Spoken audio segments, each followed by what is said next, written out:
Still work for the company? No. I retired in '87. Hi. Hi, Karen. How are you? Fine. Yep. What? Oh, I don't blame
I want to tell you how this all came about. You may remember about 6 weeks ago there was an article in the Gazette about how the marking division was going to be transferred out of Sanford to Mexicali, Mexico. And this would represent, yeah, give it a boo.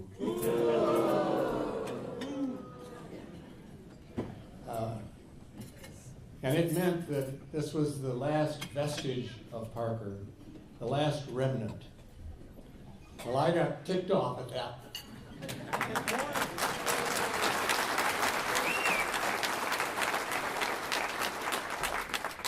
I didn't want to be called a vestige or a remnant, although some mornings I feel like it. And a couple of us got together, Ron Oakes, John Beckford, Mark Cullen, we got together and we talked and we said, you know, we really ought to do something before this happens. If I can get through this without choking up, you'll understand. At any rate, we got together and said, we ought to have a dinner for the Parker people. All right, let's do it. So we put our heads together and we started talking with people and talked with the Janesville Foundation. Ron Oakes is here. Ron, stand up and just take a bow.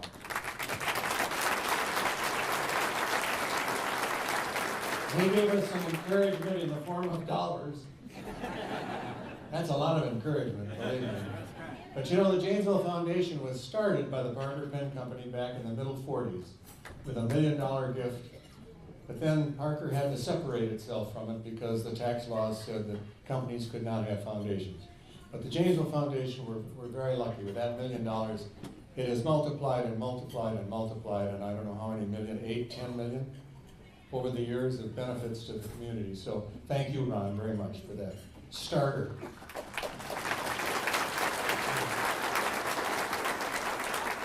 And the other problem is we had no idea whatsoever how many Parker people there were still in Janesville. Former employees, retirees, people that had moved on with Gillette. We just had no idea. We thought a lot of you had died, frankly.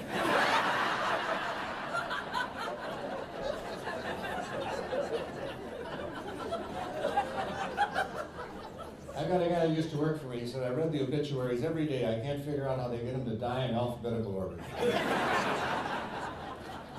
And he adds up all the ages that day and gets an average to find out where he's at. At any rate, we just said, well, I would guess 300, maybe 250, but maybe 300. So we said, all right, that's our goal. We'll try to get 300 people out for dinner.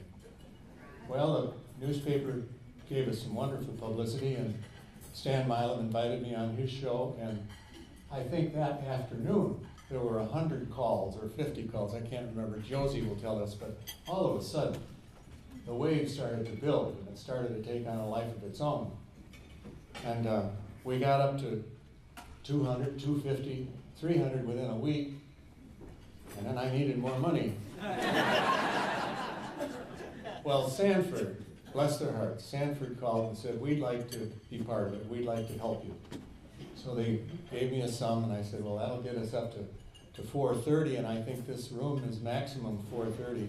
We got up to 430 like that, and then the calls still kept coming in.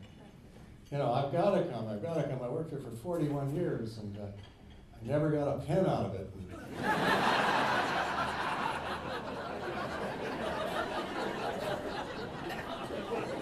And then, well, we can only have you as a former Parker. Well, I won't come if my spouse can't come. So what were we going to do? We couldn't afford to have a spouse come. We just had so much money and so many spots.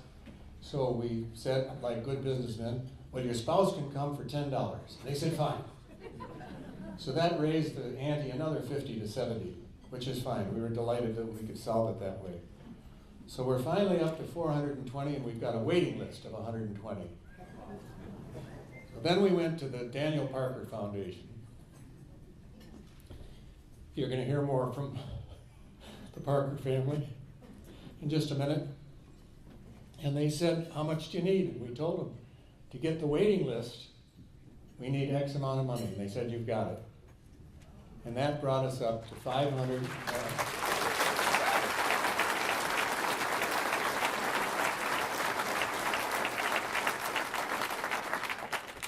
And that got us up to 549, which is the number here tonight. We never thought we'd be at this list.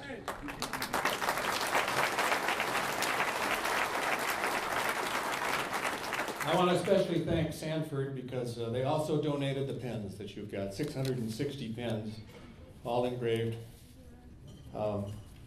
Before I go on, I got to tell you, I joined, as I said, in 1956. And my first assignment, we're supposed to be telling anecdotes, and I want you to be prepared because we're going to pass the mic around. So I want to kick off with one anecdote. It's really my first assignment at Parker Pen.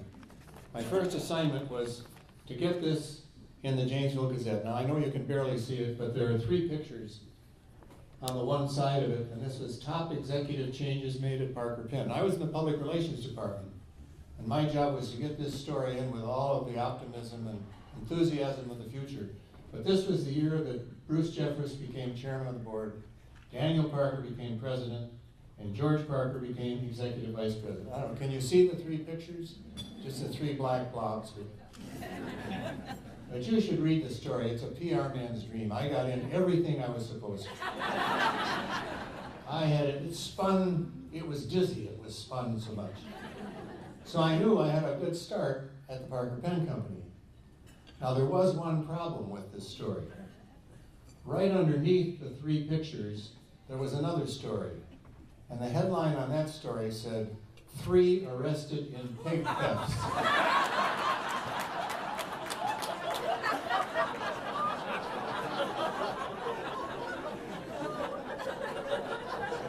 Well, you know the story that everybody in Janesville read. And you know what they did? They clipped out that column with the 3 pictures in the headline, and it was on every refrigerator and every bulletin board in Janesville. And here I was, a brand new employee, hoping to have a career with the company. Well, they did send me to England. I got sent away to England. And then the other thing I want to tell you is, this is kind of a small tradition. I don't know how many of you will remember this, but there was a story that we used to, when anybody left the company for any reason, even though they might have only been there for 4, 5, 7 years, we used to have a Dutch treat dinner at the Elks Club, and everybody would put $10 into the pot, and we'd give that person a gift. I thought it was a nice family way of doing business. At any rate, this fellow whose name I forget, and I'm glad, he got up at the end of the dinner, and listen to this, he actually said, "Thank you very much. I want you to know my wife and family and I have enjoyed Janesville. Great school system, great park system, great medical system. It was the people we didn't like." And everybody's going around, "Can I have my $10 back?" Those are my 2 anecdotes. I might have a few later, but does anybody happen to remember who that guy is? But I hope not. At any rate, it's now time to introduce some of the dignitaries. And I'd like to start first with introducing a favorite of mine, Geoff Parker, who is the son of Dan and Sally Parker. I worked for Dan, I was his assistant, and he really helped me on my career path. And Geoff is here tonight. He's come all the way from, is it Easton, Maryland? All the way from Easton. His brother Steve was supposed to come, but he had a business emergency in New York, so he couldn't come. Geoff, would you come up, please?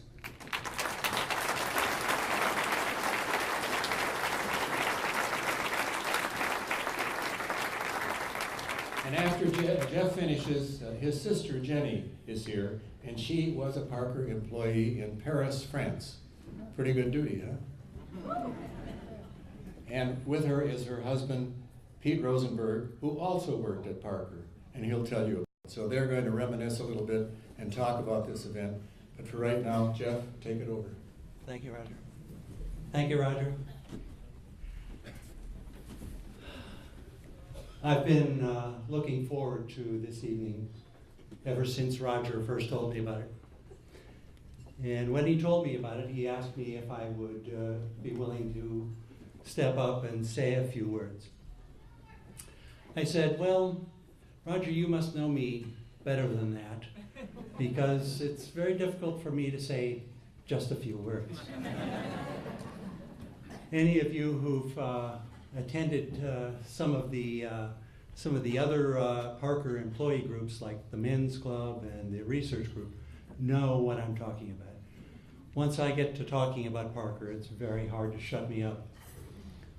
Part of the reason for that, of course, is that it's such a big part of my life. Still, as I was preparing my thoughts as to what I wanted to talk to you all about tonight, I had a really hard time because I wanted to keep it short so that you all have the chance to come up and add your own thoughts. And I just couldn't figure out one idea that I wanted to leave with you all. And so finally, I just decided, well, I'm just going to go out and I'm going to clear my head before I go to the Pontiac Center tonight. And so I went to a kind of an unusual place. I decided I would ask my great-grandfather and my grandfather what they would like to say to you all tonight. And so I drove to Oak Hill Cemetery and spent a few minutes there before I came here tonight. And they didn't have a lot to say. But they did ask me to say thank you. Thank you means a lot. It's not given in a casual way because we know that you all contributed significant parts of your lives to Parker Penn. So thank you. It should not be taken lightly. I feel a little out of place here in a way because even though there are many familiar faces here, I know that my father Dan, my grandfather Kenneth, and my great-grandfather George would like nothing better than to be able to look each of you in the eye and shake your hand and say thank you for everything that you did to build the Parker Penn Company. It's people say it's a family business, and truly it is. It's not the Parker family. It's everything that each of you, in your own unique way, contributed to something that turned out to be much greater than the sum of its parts. I'm in complete agreement with Roger. I saw a story that said that the last vestige of Parker was going to be gone. And I said, no, it's not. The people who built Parker are still here. And that's why it was so easy for my siblings and I to decide, yes, we would love to support this reunion. So, I've already spoken too long, I suppose, because I want you all to feel free to come up here and share your stories with everyone tonight. There's a lot of stories in this room, and I hope you'll share some of them tonight, whether it's between yourselves or coming up here. But remember this is nothing. This is a reunion. This is positive.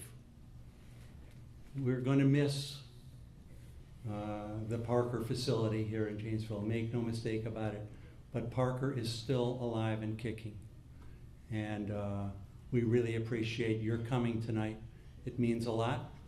And again, I'll close by simply saying to each and every one of you, thank you.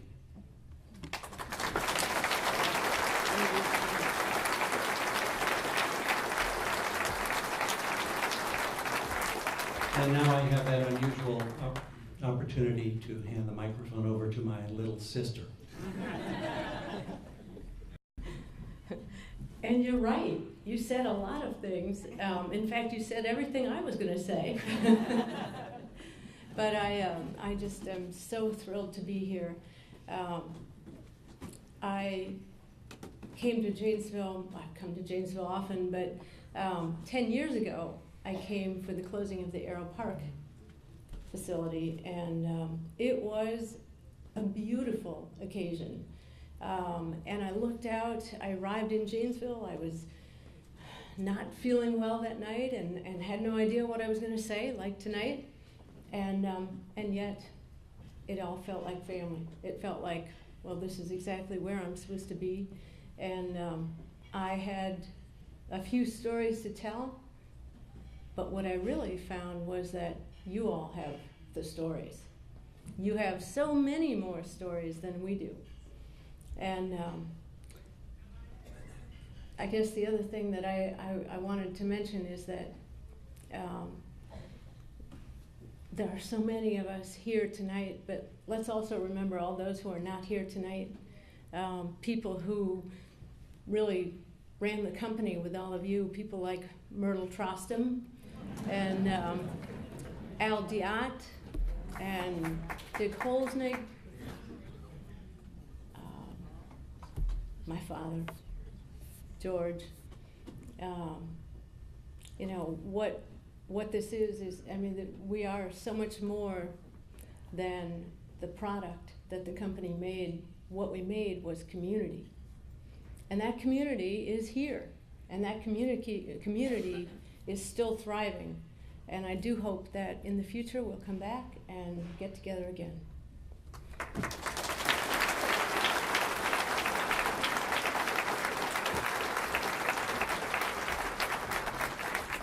My husband, Peter Rosenberg.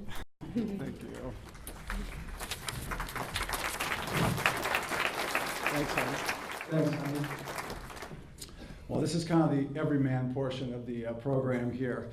I just want to begin my brief remarks by saying how honored I am to be here and to be part of the Parker Penn family. I felt like part of this family for a very long time, actually since the 8th grade, when I used to walk Jenny after school at Marshall Junior High School over to the Court Street facility. We were sweethearts back in 8th grade. And I remember the first time I did that, and she said, well, come on in and meet Myrtle. I should have known then she was a joker. I went in and met Myrtle, and she kind of looked at me like, and who are you? You know, with this Dan's daughter here, and acting like I just walked in with muddy boots on her carpet. But it felt just like my family. But I got to know Myrtle better later on because I came back to work for Parker Penn in the early 70s and worked in the factory, worked as a night watchman, and got over to the Court Street facility, and spent about a year and a half working a variety of jobs and saving money to go to college. And Parker was a great place to come to work for that. The Scanlon plan for a 20-year-old was just amazing. Woo! But I ended up in the molding machine department, working there for the last few months. And I told the folks that I was going back to school, and they were, congratulated me and got a cake for me. And then they had gifts for me too. And I really hadn't known these people that long, but they got me sets of sheets and towels. They said, this is what you're gonna need in college. And it was really touching because no one else had done that for me. And yet the people I worked with at Parker Penn did. It made me feel like I was part of that family. And then when I went to school and got a job after college, and then I had an opportunity to come back to work for Parker in public relations. And work for Roger, actually. It was a great year. That was in 85, 86, just before the headquarters were moved overseas. And I got a chance to work on some great projects before that happened. One of them being the Rocky IV pen. Remember the Rocky IV pen did with Sylvester Stallone? And my boss, Gene Roman at the time, kind of put this program together, and he had if you remember, he had a wooden box that had a couple of wooden pegs through it and a scroll on it. And he went and he had this sent all the way around the company, and everyone with their own Parker pen signed it. And then he took it to Hollywood to show it to Sylvester Stallone and said, this is in appreciation for the people of Parker Penn. And of course, He went to Hollywood. I caught the phones while he was gone. But he said when he went into Sylvester Stallone's trailer, between takes in the movie that he was making, and presented him with this, Stallone just looked at it and started scrolling it and said, all these people signed this to send it to me? And I thought it was pretty cool that at that moment Sly Stone became part of the Parker Penn family too, and he showed a lot of appreciation for it. And then finally, I lost, after Parker closed, I left and went on to other jobs and did other things until I got a call from Roger Axtell about 4.5 years ago in 2005. And he said, your old friend Jenny Parker is coming back into town. She's going to do a photo exhibit at the country club, and she'd like you to be there. So I said, well, that sounds great. And Jenny happened to be single at the time. I was single at the time too. And we met there, and Roger and Mitzi invited us to have dinner with them.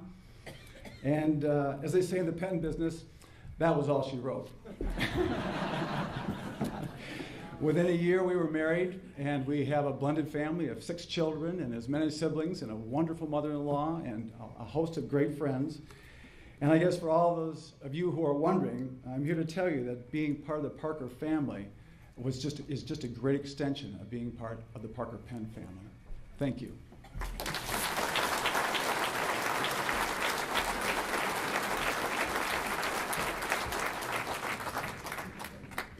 Very good, Pete.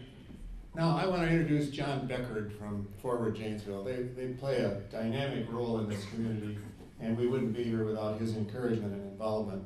So John, would you step up here and give us a few views on what's going on in economic development and what you see for the future in Janesville. John Beckford. Thank you, Roger. Before I make what I promise will be a very brief comment that Roger asked me to, he asked me to talk a little bit about the future of Janesville, and I promise it'll be brief, but I can't help but have noticed one of the slides, I'm going to guess it was from the 40s, that said, it was a big sign outside the Arrow Park facility, I believe, or one of the Parker Pen facilities that said, have you used your Parker pen to write a soldier today?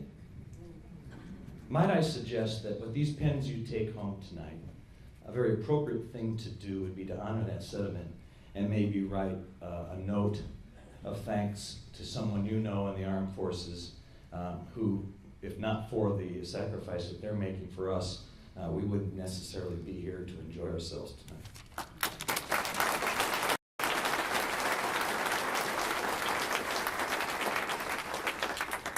Okay, I work for an organization called Forward Janesville.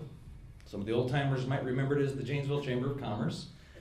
And I think Roger was president of the board at one time of the Janesville Chamber of Commerce. Our slogan is experience the power of community. I'm struck by the fact that I think, having heard the words, especially from the members of the Parker family, that you are fortunate to have experienced that sense, that power of community. And when I think about the distress that our local economy has experienced, particularly in the last decade, I'm encouraged by what I would describe as a gift from companies like Parker Pen to this community. That gift is the culture that was cultivated in the ranks of the Parker Pen Company. A culture that celebrated innovation, celebrated the notion that quality matters. Quality really matters. It celebrated ideas of community, about caring for your neighbors, caring for the community in a very big way. That's one of the first things that when I arrived here 10 years ago, my orientation, quite frankly, was from Ron Oakes, and he talked about how the Parker Pen Company, while no longer the pillar of the community maybe that it once was even a few years before, still impacted the community in so many ways because of the people that had gone through the ranks and filled so many roles. And I'm not just talking city council, I'm talking about the church treasurer, the Boys and Girls Club board member, all the 2,000 to 4,000 volunteer leadership positions. Yes, there are that many in this community that have to be filled every year. Well, this company made it part of their mission to encourage their people to fill those slots. Well, guess what? This community still has that culture. It's in our DNA thanks to companies like Parker Penn. So I'm optimistic about our future. I think you should be encouraged as well.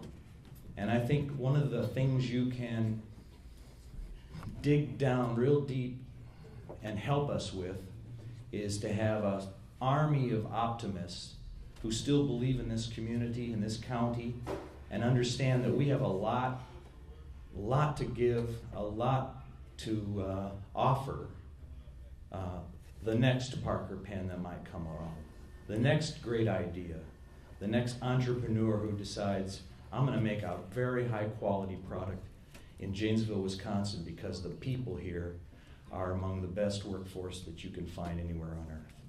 So be encouraged. Thank you very much.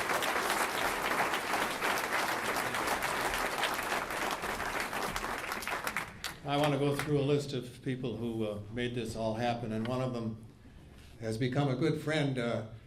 I have an office at 1 Parker Place. I've been there for 50-some years. I'm the resident ghost.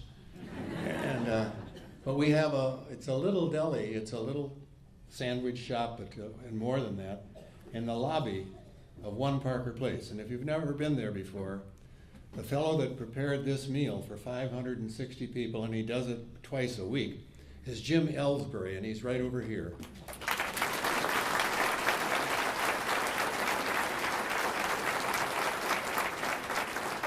He's a magician. How many weddings do you do in a year?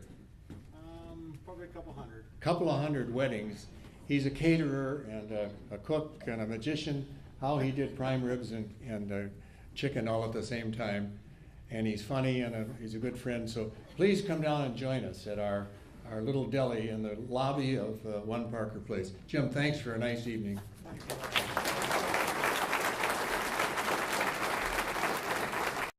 Then there are all the Sanford people who have contributed. Incidentally, the pens that you had, the ballpoint pens, were contributed by John Newcomb of Sanford, 660 of them, which was very nice, in addition to the dollars that they contributed. And here to represent Pember Sanford is Lisa O'Leary from the marketing department. Lisa, would you come up here and just say hello to everybody?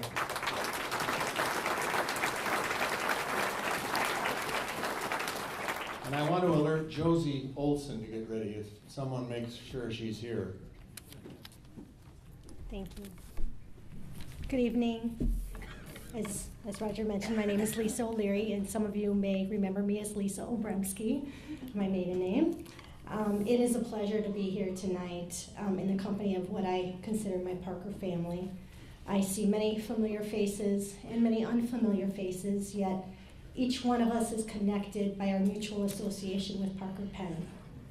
I began my career with Parker fresh out of college. I even had to purchase my very first Parker pen for the interview. And I learned quickly that despite my degree and large college loan, that I knew absolutely nothing. And that's when my Parker family stepped in and taught me the Parker history and heritage that has been ingrained in my soul since then. So today, 18 years later, I manage the marketing efforts for Sanford B2B here in Janesville. And just wanted to share a couple thoughts on the Parker brand and what it has evolved to.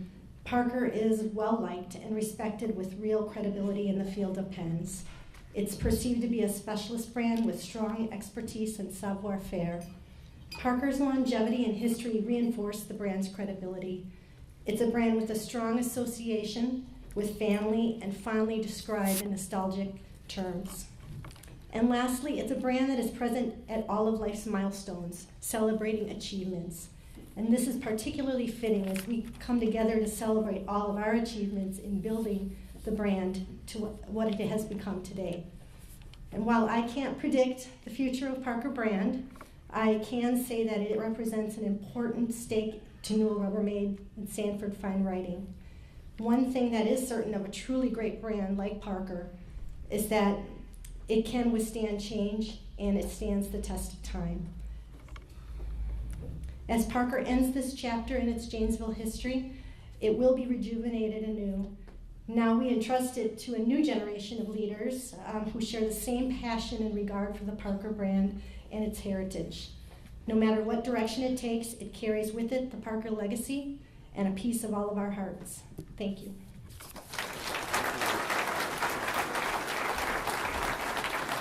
Thank you, Lisa.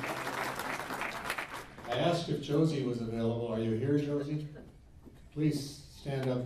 She greeted you at the door. She's the worker at Forward Janesville, and she is the one that if you talked on the telephone to make a reservation, she's the one that did it. And she did 560 of them, some twice. Some people who wanted to come and wanted to, and she's just a gem. We're so lucky to have her. I don't see her standing up or waving or anything, but I want her to know how grateful I am for all the hard work she did.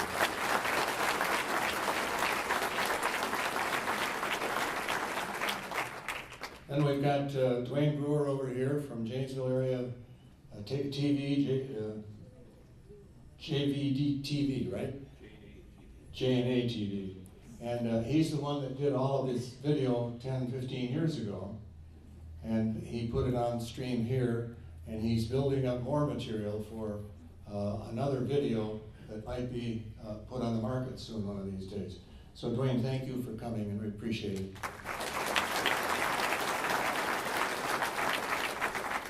Peggy Egan is here. She's a professional photographer, and she has set up a little studio out there. You might think we're trying to shill pictures, but what she's doing is she'll take pictures of groupings of you, any of you that you want, at no obligation to you whatsoever, and she'll print them on the internet, and if you want to buy them, you can. And you can't get a better bargain than that.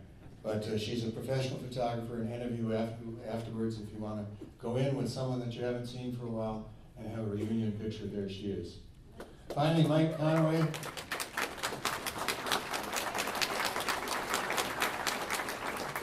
Wayne, get ready. You're up next. But Mike Conway, where are you, Mike? There he is back there. Absolute expert on pens of all kinds. He's a pen collector, travels the country going to, knows everything and anything about pens. And he set up that little booth back there. And so if you want to have your pen designated or tell the story of it, or what its value is, he's a registered appraiser of pens, and he can tell you what the value is. Well, now we're going to have a little light musical interlude. And there's even a strong Parker connection here because Wayne Olson, who leads the group, he's the guy with the black sleeveless sweater on, is married to Phyllis Hull Olson. Phil Hull's daughter, who I remember as a cheerleader at Craig High School. And she called me and said, Wayne has a trio that travels around. And I said, how much do they cost? And she said, nothing. So I said, fine, I'll take it. At any rate, they met at a Christmas party, the three people, Brandon Crandall, Joan Hines, and Wayne Olson. They met at a Christmas party. Wayne and Brandon sang Shaboom, Shaboom. Joan sight read the piano part, and the rest is history. They've been singing and performing it ever since then. They performed for many organizations, churches, and retirement centers in southern Wisconsin, and they come at a great price. Take it away.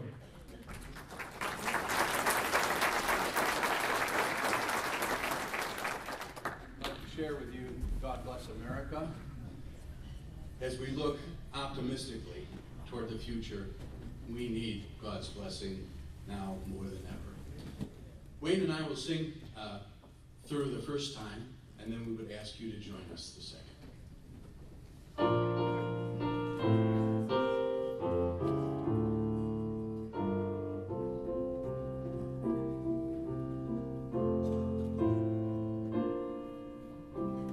While the storm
The gang is all here. You know, you all know this one.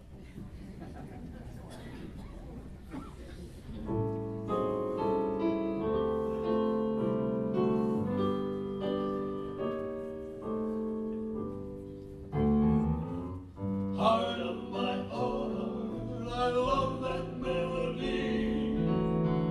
Heart of my heart brings back the memories when we were kids on the corner of the street. We were rough and ready guys, but oh how we could harmonize.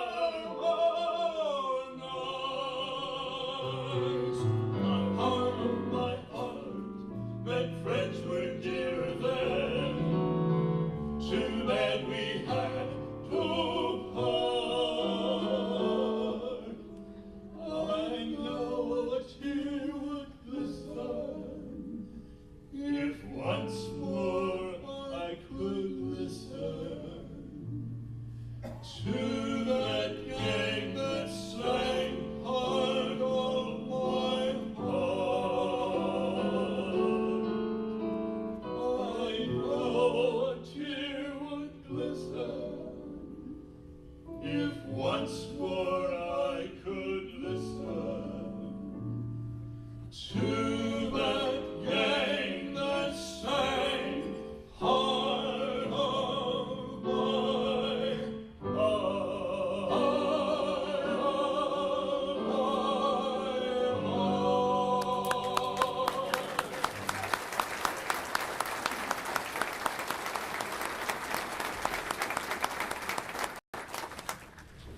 This is an evening for you all to share precious memories.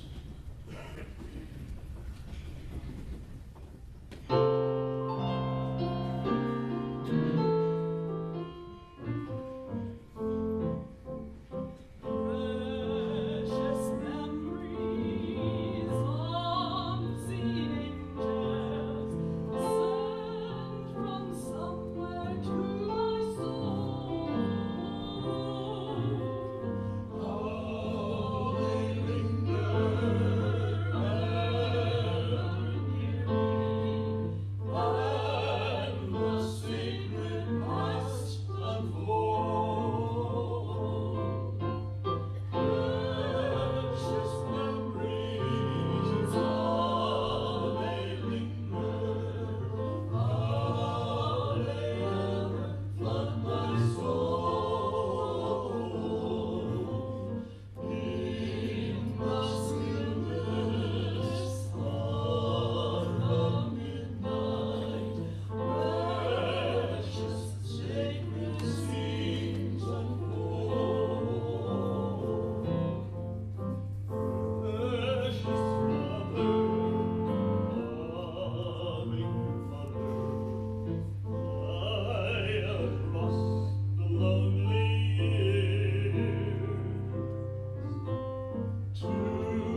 feel like Lawrence Wilk. Thank you very much. Now, we got a couple of options here. Is there anybody dying to come up and tell a great story? Somebody been thinking of a story that they'd like to tell? Living, and you don't have to die to come up. Well, I'll tell you one while you're still thinking. As you know, I've written a number of books, and I've got some advice for you. When you write a book, dedicate the first one to your spouse. I didn't do that. For some reason or other, I waited until the third book, and I've never heard the end of it. So I finished my 10th book, which was the last book, last year, and I thought I'm going to make ends for, I hope somebody's thinking of other stories. I'm going to make up for it.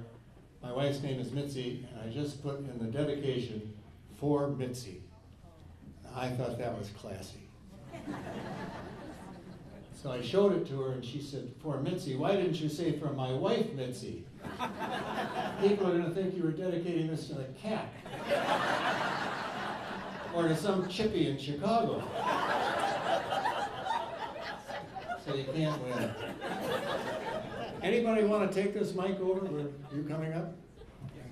You want to do it from there or coming up? I'll come up. What do you got, your teleprompter there with you? Exactly. I said I like to talk about Parker. But actually I'm up now because I was asked to deliver a message from another member of the Parker family. May not be someone you all know, although I'm sure some of you do. And part of the reason that many of you are not familiar with this name is because he works for Parker Pen in England. He's been a visitor here in Janesville several times, and he's gotten to know some of you. But he was aware of our reunion dinner tonight and asked me if I would read a note from him.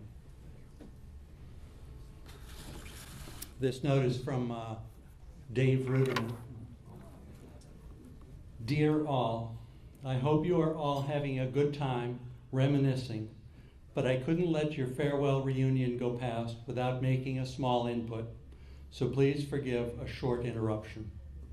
I'm only sorry I wasn't able to be there in person. Having worked for the same incredible brand as all of you for the last 33 years, albeit on the other side of the ocean, I can readily identify with the thoughts and feelings you are all experiencing. I am pleased to tell you that the unique company archives are safe under my stewardship for the near future, and through these, the history of our brand and all your wonderful achievements are cemented in time. I was fortunate enough to visit Janesville many times and got to know and enjoy the area, meet many of you, and become good friends. Also, some of you will be aware that the New Haven plant is also facing closure next year. And so we face the same challenges. Two great organizations will close, but the memories and experiences will live on. So on behalf of all the New Haven employees, I would like to wish you all well in your future endeavors, and let's hope our paths will cross sometime in the future. Enjoy the evening, and I look forward to seeing some of the photos and video in due course. With best regards, Dave Ruderman, Director of Heritage Products, Parker Pen.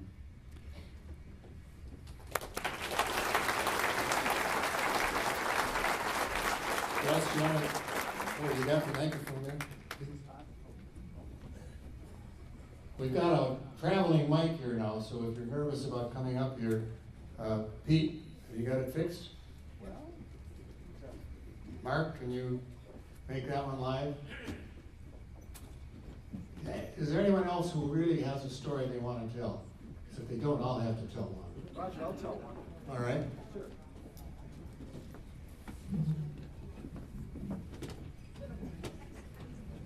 I've known Roger since I was a little boy. His father, my father and Roger were best friends, and when he learned that I was going to go to Parker Pen and apply at the factory, I was, again, 19 years old, and my hair was quite a bit longer than it is right now. And I also had pierced ear with a stud. Back in 1972, there weren't a lot of those around. And so I asked him, I said, Roger, can I use you as a reference to when I applied for Parker Pen? He said, sure. Would you mind putting your hair over your earlobe? I don't remember that. I think I was just a little envious, that's all. Russ, you want to come back and we'll start with the door prize again? Well, you're coming up here, a little story about writing books. People ask me as an author, what do you fear most? Is it writer's block or is it rejection from your publisher? And I tell them, no, honestly not. I will tell you what I fear most, rummage sales.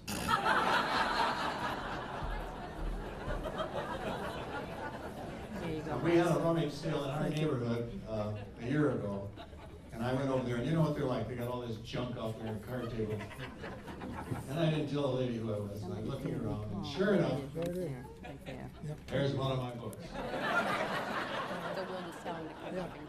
My newest book. And you know how they price things.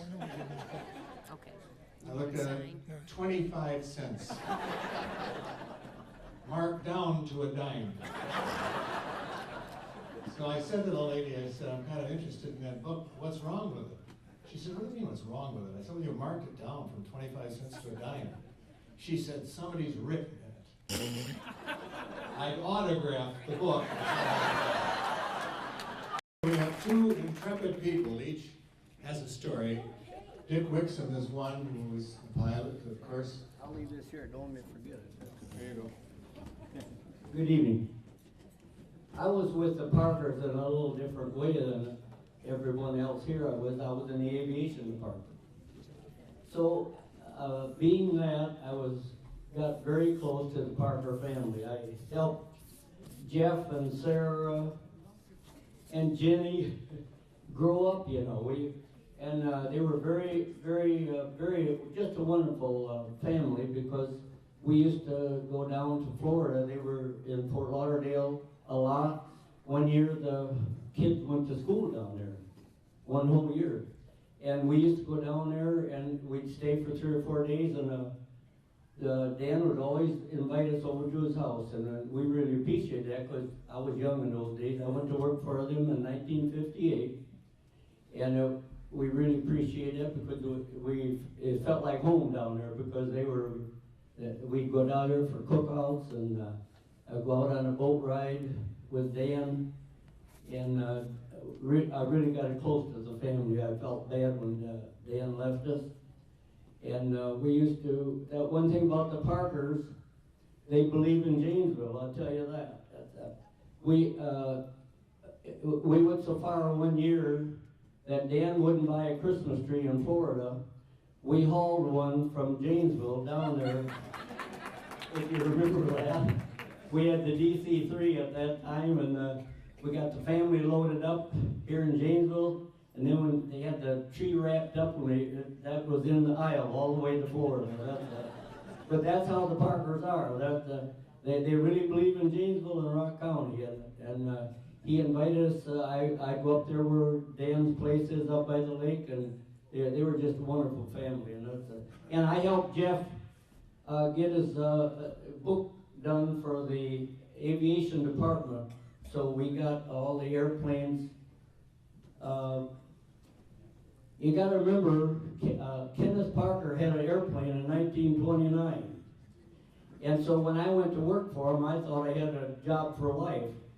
But in 1965, that's when the faxes came about, and they decided to slow down the aviation department. And instead of us hauling the people around, the salesmen, they did it on the internet, or whatever they called it in those days.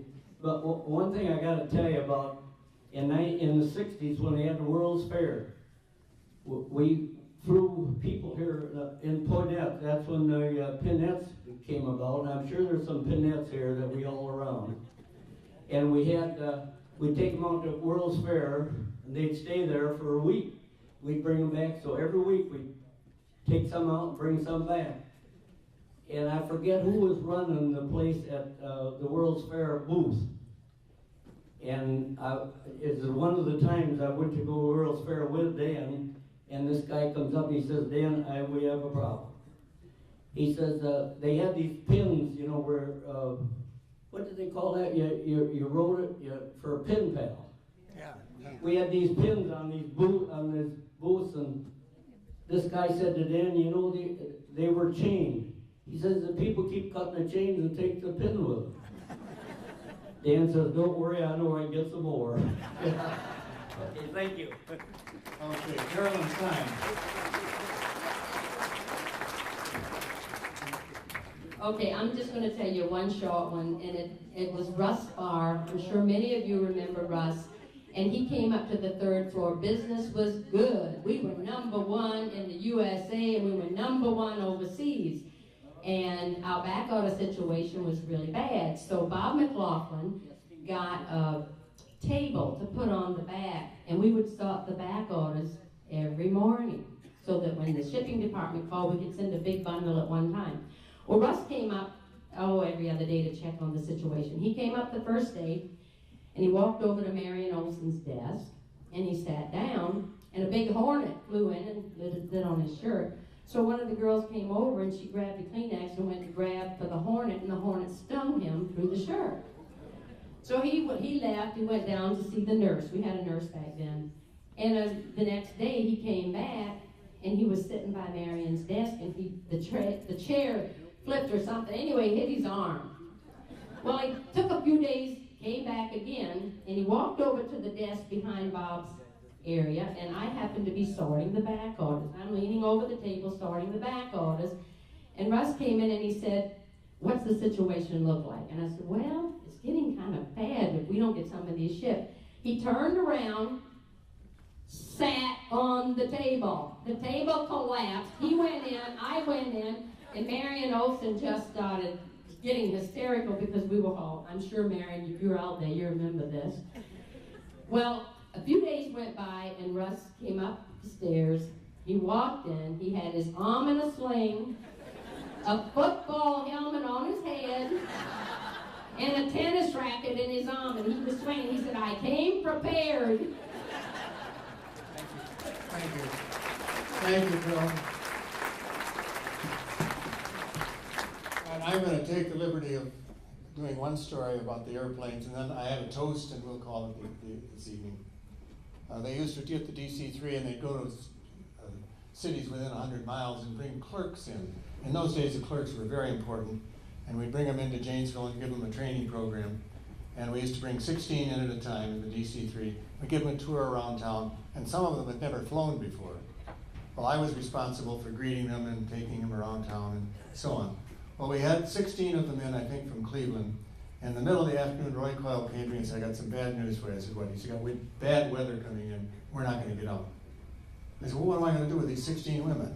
He said, well, take them to Keeley's drugstore and tell them to get whatever they want, and they're going to have to stay overnight. Well, I told the ladies that, and they just cheered. They said, we've been praying all night for bad weather. So I got them all fixed up, and I took, now visualize this, I took these 16 women up to the Monterey Hotel. I paraded into the lobby with 16 middle-aged women behind me, just all excited. And I went up to the clerk and I said, I need 16 rooms. And he looked at me and he said, no luggage?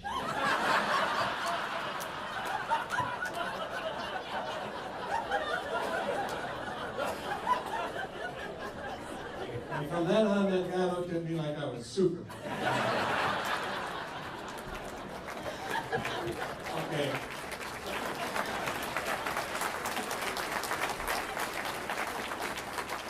We're at the bewitching hour. You've been a wonderful audience. I want to leave you with a toast that's very apropos. It's how to enjoy life. I've heard this in Hong Kong and in Germany, so it's very old, and you have to translate a little bit into some of these things, but how to enjoy life. For 1 hour, get drunk. To enjoy life for 1 day, play golf. To enjoy life for 1 week, kill a pig. because you'll eat for a long time. To enjoy life for 1 month, get this, get married. To enjoy life for 1 year, inherit $1 million. But to enjoy life forever, have good friends.